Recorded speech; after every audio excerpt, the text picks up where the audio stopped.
Donc comment organiser sa création de contenu, parce qu'on s'en fait une montagne et que si on ne fait pas cette anticipation-là, en fait, comme vous pouvez le voir ici, une organisation en amont, eh bien en fait on s'y perd et vraiment on s'en fait une montagne et du coup on procrastine, on ne poste pas. Donc je reprends un peu ce que je vous ai dit dans la formation. Comment on va s'organiser? Là je vous ai fait un planning sur le mois. On sait que notre client, il a des problèmes majeurs dans sa vie, notre prospect, problème numéro 1, problème numéro 2, problème numéro 3, peut-être même un problème numéro 4, ou alors sinon on repart avec le problème numéro 1 ici. On sait que notre client idéal, il a un problème majeur, mais ce problème majeur est décomposé en plusieurs sous-parties de problèmes. Et donc ce sont des thématiques. Et moi je vous ai toujours conseillé de vous fier à ça pour pouvoir avoir sur chaque semaine une idée de contenu. Bon. Ensuite, moi, ce que je vous propose comme fonctionnement sur le mois entier, et vous verrez que finalement, c'est pas si sorcier que ça, le premier jour du mois, j'ai fait un post il n'y a pas longtemps, un carrousel. C'est Lauriel qui m'a donné l'idée, ma collaboratrice. C'est un carrousel qui fait le récap du mois précédent. Et ça crée du lien, ça crée de la proximité, ça donne un petit peu de votre personnalité sur les réseaux sociaux. Moi, j'ai fait un carrousel là pour le mois d'octobre, donc on est début novembre, j'ai fait un carrousel qui reprend quelques moments clés de mon mois. Ça a bien fonctionné, les gens ont vachement interagi, puisque je leur proposais aussi de me partager, eux, leurs moments clés du mois. Donc ça peut déjà vous faire un post. On commence le mois, donc qu'est-ce qui se passe? Peut-être que vous avez eu un programme, une offre qui s'est vendue précédemment, qui démarre peut-être ce mois-ci, du coup, on peut, pourquoi pas, faire un post sur l'accueil de nos nouveaux clients ou le débrief du premier rendez-vous que vous avez eu avec eux. Enfin voilà, parler du démarrage de votre offre. Et sinon, pourquoi pas, ce mardi, le deuxième jour du mois, bon là en l'occurrence j'ai fait au plus simple, hein. Mais le deuxième jour du mois, vous pouvez aussi parler du programme de ce mois-ci. Ce mois-ci, on va parler de ci, on va parler de ça, là. Bon, carrousel, réel, peu importe. Et on part avec notre routine. Alors là, je vous propose une routine peut-être un peu différente des vidéos que j'ai fait auparavant, mais qui peut être intéressante et vous alléger. On va prendre une semaine lambda. Sur une semaine lambda, bon, on n'est pas obligé de poster le week-end, hein, vous avez vu. Sur une semaine lambda, c'est faire un post un jour, bon là le lundi, on fait un post sur un fait personnel sur nous. Par exemple, moi, j'ai fait un post là récemment. Qu'est-ce que j'ai raconté? Je me rappelle plus. Bon, le prochain qui va sortir, c'est il y a 7 ans, je me suis installée en Martinique. J'ai tout plaqué, je suis partie vivre en Martinique. Bon, c'est un fait personnel.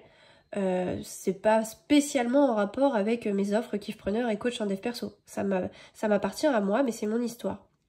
Il n'y a pas longtemps, j'avais fait un post sur... à la base, j'avais juste envie de me sortir de mon burn-out et finalement, je suis devenue coach, puis formatrice, etc. Donc vous voyez, c'est vraiment un fait, toujours avec un titre marquant. Mais je vous ferai une vidéo plus tard sur comment choisir le titre de vos posts. Donc un fait personnel. Ok. Quelque chose de marquant. J'ai fait ci, j'ai fait ça, il m'est arrivé ça, voilà ce que j'investis régulièrement en moi pour ma personne. Temps de coiffeur, temps d'ongles, temps de massage, de sport, vous voyez par exemple des choses un petit peu comme ça, où il m'est arrivé ça, où j'ai toujours entendu cette phrase-là, ou voilà, bon bref. Ensuite, le deuxième jour de la semaine, je vous conseille de faire un petit live. Vous prenez pas la tête. Ne faites pas un live de 30 minutes, 1 heure, c'est pas la peine. Vous pouvez tout simplement faire un live de quelques minutes, de 10, 15, 20, 30 minutes, sur une anecdote qui vous est arrivée, en lien avec l'offre que vous vendez. Vous parlez naturellement de ça. Peut-être que vous pouvez un peu structurer votre idée pour rien louper et que ça ait quand même un sens et que vous partiez pas dans tous les sens si vous avez tendance à le faire. Mais vous prenez un sujet, une anecdote qui vous est arrivée, qui peut être constructive, qui vous apporte une leçon et qui peut être constructive pour votre public. Et en fait, vous racontez une histoire et vous expliquez, voilà, j'ai eu tel problème, voilà comment je m'en suis sortie, j'ai mis ça en place, et patati patata.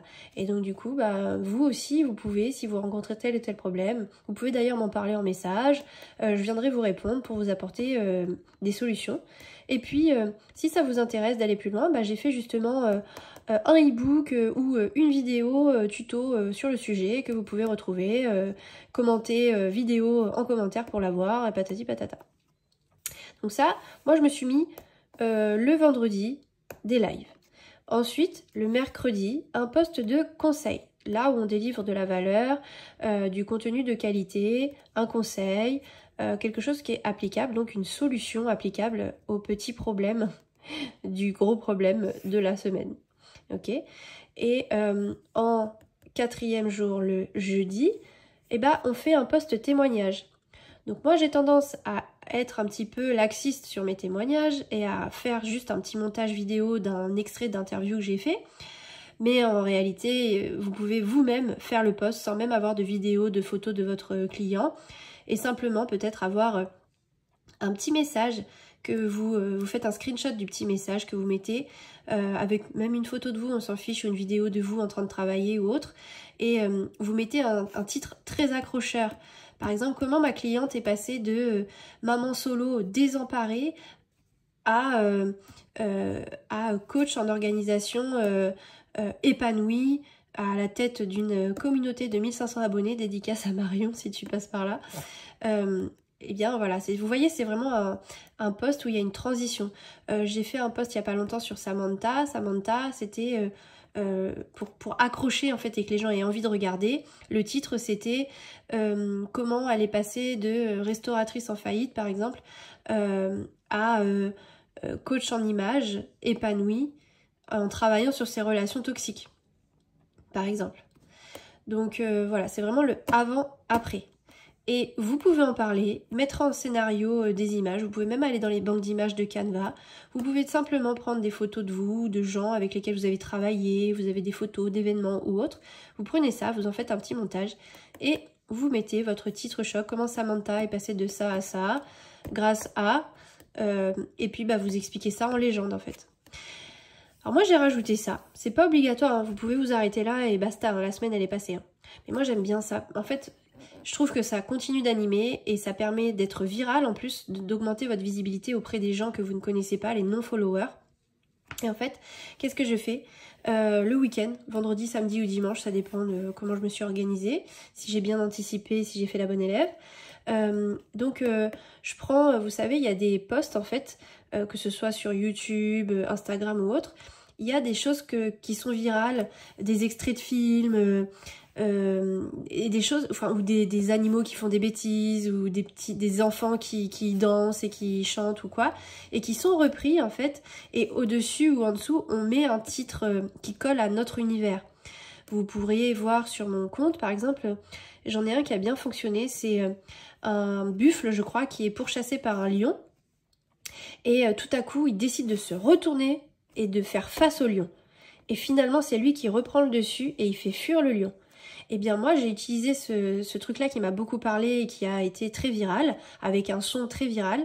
Je l'ai utilisé pour dire quand tu décides de faire face à ton patron, de te choisir et de démissionner. Et tout en bas j'ai mis et de devenir coach en dev perso. Donc c'est ma façon à moi d'utiliser ça, mais j'en ai utilisé pas mal, des petits trucs qui tournent comme ça sur les réseaux. Et je clique sur remixer et puis je mets des titres qui correspondent à ce que je propose. Voilà, donc ça me permet d'avoir un post supplémentaire, d'attirer des gens qui me connaissent pas, parce que c'est des posts souvent qui sont viraux. Et voilà comment j'organise ma semaine. Et tout ça, je le fais par catégorie. Problème 1, problème 2, problème 3, voire je répète problème 1, à voir. Et maintenant, comment ça se passe en termes d'organisation pour vous simplifier la vie, maintenant que vous comprenez un petit peu, grosso modo, une organisation possible, mais vous pouvez vous créer la vôtre, hein. Puis je vous avais présenté des organisations aussi pendant les campagnes, donc à vous de voir. Et voilà un peu comment moi ça commence à s'articuler. Vous voyez, j'ai commencé à compléter en fait. Là en fait si vous voulez, ici c'est vraiment ma trame. C'est ma trame pour me dire bon moi voilà comment ça fonctionne. Et après j'ai juste à remplir les cases. Donc qu'est-ce que je fais? C'est que je commence à noter des idées. Par exemple là, accueil, on est au début du mois, je viens de commencer une session de formation de coach en dev perso qui s'appelle la CBE 14. Et je pourrais demain par exemple faire un post sur les coulisses, contente d'accueillir mes 6 élèves de la nouvelle promotion coach.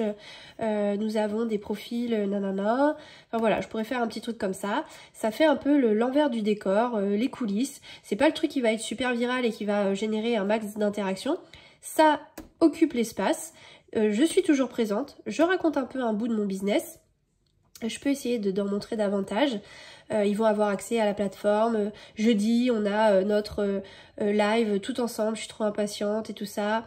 Il y a un profil qui m'a marqué. C'est celui de Anissa, notamment, qui est dans le marketing de réseau et qui décide aujourd'hui de s'orienter vers le coaching pour vraiment faire évoluer sa profession. Enfin, vous voyez, on peut raconter plein de choses, en fait.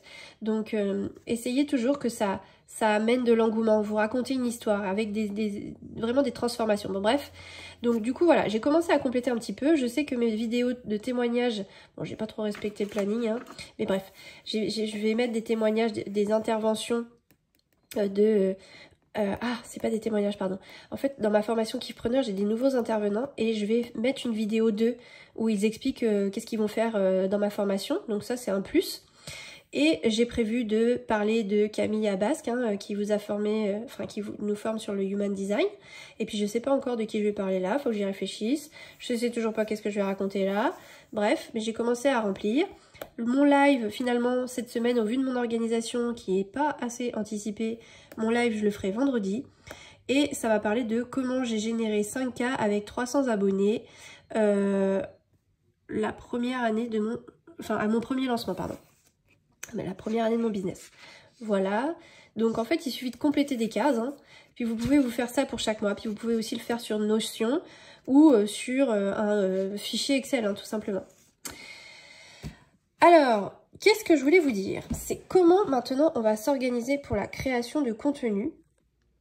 Alors, comment on fait pour que ça soit le plus simple possible? Maintenant que vous avez compris un petit peu quel type de contenu il sera judicieux pour vous d'appliquer, quelle est la méthode, enfin le planning type de vos posts. Vous savez qu'il y a une catégorie live, une catégorie les trends, une catégorie témoignages, une catégorie conseils, une catégorie faits personnels. Ok, on sait tout ça. Donc qu'est-ce qui se passe? Eh bien on va s'organiser et on va batcher, on va regrouper. La méthode de la semaine de 4 heures, on regroupe les tâches. Donc moi ce que je vous ai mis ici, moi dans ma vie, je mets ça le vendredi, mais je vous l'ai mis le lundi parce que c'est souvent quelque chose sur lequel vous paniquez, vous n'arrivez pas, vous vous en faites une montagne, vous procrastinez, vous repoussez. Donc si jamais vous n'arrivez pas à vous y coller le lundi, au pire ce sera le mardi, au pire ce sera le mercredi, au pire ce sera le jeudi, mais vous avez toute la semaine pour vous y coller en fait. Donc l'idéal c'est de s'y coller le lundi avec la méthode Eat the Frog, c'est on avale le crapaud, hein. On commence par le truc qui est chiant, comme ça on est tranquille toute la semaine et on se sent productif. Semaine 1, semaine 2, semaine 3, semaine 4, qu'est-ce qu'on fait? Le lundi est le jour de la communication. Et c'est là qu'on va créer nos contenus. Donc, on va batcher. Batcher, ça veut dire regrouper. Par exemple, le premier lundi du mois, vous pouvez créer tous les contenus concernant les faits personnels. Alors là, on est dans une démarche d'anticipation. Hein. Ça veut dire que ce que vous faites là, vous le faites pour ce mois-ci, mais vous le faites aussi pour le mois suivant. Parce qu'en fait, sinon, ça va pas fonctionner. On est vraiment dans une démarche anticipée là. Mais grosso modo, c'est juste pour que vous compreniez une organisation où on batch, on regroupe. Donc, vous pouvez tout là construire votre contenu même pour le mois suivant. Donc, fait personnel, et ben en fait, vous faites tous vos brouillons, tous vos réels, vos posts, vos contenus, vos supports visuels qui concernent les faits personnels. Donc, il vous en faut un pour chaque semaine de ce mois-ci, du mois suivant, puisque là, on est sur une démarche où on vient de commencer. Hein. Normalement, vous avez déjà tout le contenu pour ce mois-ci, vous êtes en train de travailler pour le mois suivant. Donc, vous voyez l'idée de la démarche d'anticipation. Ou bien, vous pouvez même batcher la création de contenu sur un seul jour. Hein. À force, je pense que vous réussirez à faire tout ce que je suis en train de vous dire là, étalé sur plusieurs semaines, vous pourrez le faire, le concentrer ici en fait. Et c'est ce que je vous recommande parce que sinon vous allez peut-être vous y perdre. Enfin bref. Donc on peut par exemple regrouper tous les posts de faits personnels ce lundi-là, tous les posts conseils ce lundi-là, tous les posts de témoignages ce lundi-là, etc., etc. En fait, il faut regrouper par catégorie, ça va vous simplifier la vie. Ce que vous pouvez faire aussi, c'est vous dire, moi, en fait, la première semaine de chaque mois ou la dernière semaine de chaque mois, je crée chaque jour tout le contenu pour le mois suivant. Ça peut être super intéressant.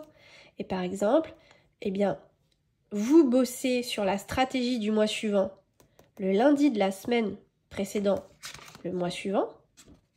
Donc le lundi, avant qu'on passe au mois suivant, vous vous posez sur la stratégie de communication de tout le mois, là. Il va se passer ça, on va parler de ci, on va parler de ça. Et ensuite, vous le créez, le contenu, sur ces jours-là. Ce jour-là, vous vous occupez des faits personnels. Ce jour-là, vous vous occupez des conseils. Ce jour-là, vous vous occupez des témoignages, par exemple. Et ce jour-là, des trends, par exemple. Donc là, en fait, moi, je vous mets juste quelques exemples d'organisation, mais c'est pas une science infuse. Hein. C'est juste pour vous faire comprendre que il faut anticiper, il faut avoir des plannings comme ça, informatiques ou quoi, et vous organiser pour regrouper. Parce que quand vous regroupez par thématique, c'est beaucoup plus simple. Et donc, sur une semaine, soit la dernière du mois, soit la première du mois, et ben vous créez tout le contenu du mois. Et vous planifiez ce que vous pouvez planifier et vous laissez dans les brouillons ce que vous devez laisser dans les brouillons. Parce qu'effectivement, sur Instagram, par exemple, on ne peut pas planifier plus loin que 7 ou 10 jours dans le futur. Mais si vous faites votre petit calendrier comme j'ai fait là, et ben vous savez exactement quel jour il faut poster quoi. Vous voyez ? Et vous reprenez ça, puis vous planifiez ou vous postez jour après jour. C'est mieux de se poser le lundi et de planifier tous les posts de la semaine, hein, par exemple. Donc voilà, il suffit juste de vous trouver votre organisation. Et puis si jamais on partait du principe que vous batchez chaque lundi, et du coup, moi ce que je vous ai proposé, c'est, vous avez appris à vendre en story, c'est peut-être de prendre le temps de chaque mardi, mercredi, jeudi, pas plus, déjà c'est très bien, de vendre en story. Et le reste du temps, vous vous foutez un peu la paix. Et donc, le mardi, mercredi, jeudi, on vend en story. Donc, on va tout d'abord préparer son brouillon. Donc, chaque matin, vous préparez votre petit brouillon. Ça vous prend 20-30 minutes de faire votre petit brouillon avec les étapes. Vous postez, ça vous prend 30 minutes. Et ensuite, la journée passe, parce que là, c'est sur une journée. Hein.